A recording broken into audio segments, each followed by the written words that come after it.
Hello, this is Kirill from forexboard.com and welcome to the 29th tutorial on algorithmic trading for beginners. In the previous tutorial, we discussed testing and optimizing our algorithmic trading system. And in this tutorial, we're going to learn how to add a filter to our Forex robot. In front of you here, you can see the results of our most recent test, which we conducted in the previous tutorial. And as you can see from the chart here, our algorithmic trading system did really well. The balance on the account increased from $10,000 to just over $17,500 in a period of 6 months. And in that time frame, approximately 130 trades were conducted. So what we will be trying to do today is improve this outcome by adding a filter, a moving average filter, to our trading system. So let's quickly go back to the algorithmic trading system blueprint and look where we are at now. So we have successfully implemented the blue bit, which is responsible for checking the correct time. We've implemented the red bit, which is responsible for closing any existing orders. We've done most of the green bit, which sends new orders to the market, and all we have to do is implement these two diamond shapes over here, which are in fact the moving average filter. So what does this look like on the chart? Well, let's quickly add a moving average here. We'll use a period of 100. And so there is our moving average. And what our filter will do once it is implemented is it will restrict our algorithmic trading system to only sending sell orders when the price is above the white line, and only sending buy orders when the price is below the white line. Let's have a look at example. This order, for instance, over here, this is a sell order which was opened when the price was below the white line. Orders like that will be eliminated from the final algorithmic trading system by the filter. In a similar way, this is a buy order which was opened when the price was above the white line. This order will also be eliminated. And as you can see in these two particular cases, both of these orders created a loss on the account. And so eliminating them is a good thing, and that means the filter will improve performance. However, every filter comes with a flip side, and it will not only eliminate orders that create losses, but also some orders that create profits, like these buy orders over here, which are all above, which were all created when the price was above the white line. All of them will be eliminated. So at the end of the day, for us, it will be a question of balance. We will have to assess whether the filter eliminates more losses or profits, and based on that assessment, we'll either choose to keep the filter or discard it. However, we cannot make that call until we've actually implemented the filter and tested our system. So let's move on to Meta Editor and quickly add this filter. And I say quickly because it is going to be very easy to add it. Won't require much coding at all. So what we're going to add first is an external variable which will be responsible for the period of the moving average, thus allowing the trader to toggle the value or the period of the moving average. Next we're going to, so that's MA period, we're going to call it MA period, and we're going to set it at a default value of 100. Next we're going to add a variable within which we can store the value of the moving average itself. So it's going to be it's not going to be a static variable, it's going to be a normal variable which we will recalculate on every tick, and that's fine. So I'm just going to add an extra space here to separate this variable from the static variables. And so how do we calculate the value of the moving average on a given bar? This is something new to us. We haven't discussed this previously in our course, and that is because our course is designed for beginners. It is a course to get you started in MQL4. And working with indicators is a bit more of an extensive topic, and it does require a bit more of an advanced level in MQL4.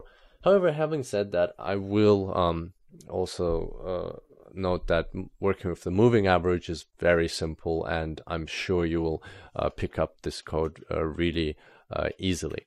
So what we need to type in here is the name of the function that calls them that returns the value of the moving average, and the function is called lowercase I, capital M, capital A, which stands for indicator moving average.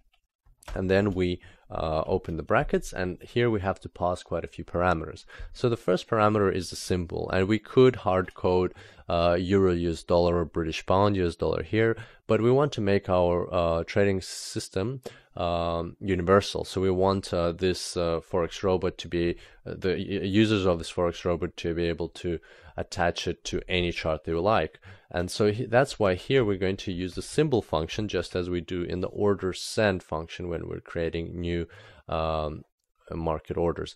So the symbol function will return the name of the symbol to which the expert advisor is attached, and then this name of the symbol will be passed onto the IMA automatically. So that saves us a lot of work and makes the system universal. Same thing with the time frame. The function is asking for the period of the chart on which the expert advisor is working on, or more specifically where we want to calculate the moving average. We're just going to pass on the result of a function called period, which will be the time frame of the current chart. The next parameter might be a bit confusing. It is also called period, just like this function which we used here, but this period implies the period of the moving average, and we have it here already, so we're just going to copy that. Next is the moving average shift, which we will set at 0. Next is the method of the moving average, and we want to calculate it using the simple moving average method, and that's why we'll put a 0. If you'd like more information on which other values you can set here, just go to the reference of this function by clicking F1, and there you will be able to find out how to use other methods of calculation. Same way, we're going to use a 0 for applied price, which means close price. And the shift is an interesting variable, and it is one of the more important ones. The shift tells us on which bar we want to calculate the moving average. And as I can recall here, within the square brackets, we were specifying which bar we want to calculate, or for which bar we want to retrieve the open price.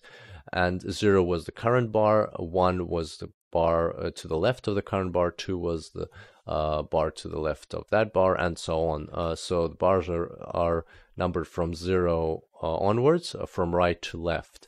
And we want to calculate the moving average on bar number 1. So there we go. That's our calculation of the moving average. Now we just need to add the actual checks. And if we go back to our presentation over here, we will see that we need to check the value of the moving average after we've checked the price, but before we've sent the orders. So that's exactly what we'll do. We check the price here and we send the order here. So this is where we need to check the MA, and same thing here.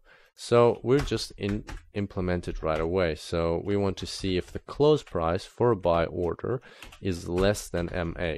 And as you can see here, I am using close 1 because I want to compare like for like. I want to compare the close price on the first bar and the moving average on the first bar. So if close 1 is less than MA, then I will send a buy order. With sell order, we have to do something very similar, but we will put an opposite condition. Close price has to be above MA.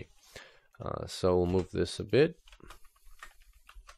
close the bracket, and there we go, we should be done. The only thing is, before I have saved this, I'm actually going to save this as version 2. So what that will let us do is that will allow us to have 2 different versions of a simple system. So simple system, just a normal one, won't have the filter. Simple system version 2.0 will have the moving average filter in it, and therefore we will be able to further compare them, and we'll be able to use the one we want to use, so we won't actually lose the original edition of the algorithmic trading system. So I'm going to compile that now. No errors or warnings. Let's quickly go to the terminal and see how this works. So there we go, simple system. We're going to change that to simple system version 2.0. We're fine with these 10, 140, whatever parameters are here. As you can see, there's a new period, a new MA period variable which has appeared, and that controls the period of the moving average. So let's just quickly launch that in visual mode so we can see how the filter works. I will zoom out, change the color of the filter, and I will switch the grid off. So as you can see here, above the white line we only have red orders, meaning sell, and below the white line we only have buy orders. And so every buy order starts below the white line, which is correct. And so that means the filter is working well, and we have achieved what we wanted to achieve. So that's the end of us programming the Expert Advisor, or the algorithmic trading system. And in the next tutorial, we're actually going to compare the performance of the system before and after we added the filter, and we'll see how we can do some simple optimizations around that, and maybe if we can make our algorithmic trading system work better with the filter. If not, we'll have to discard it. And I hope to see you at the next session, which is promising to be really fun. And until then, happy coding.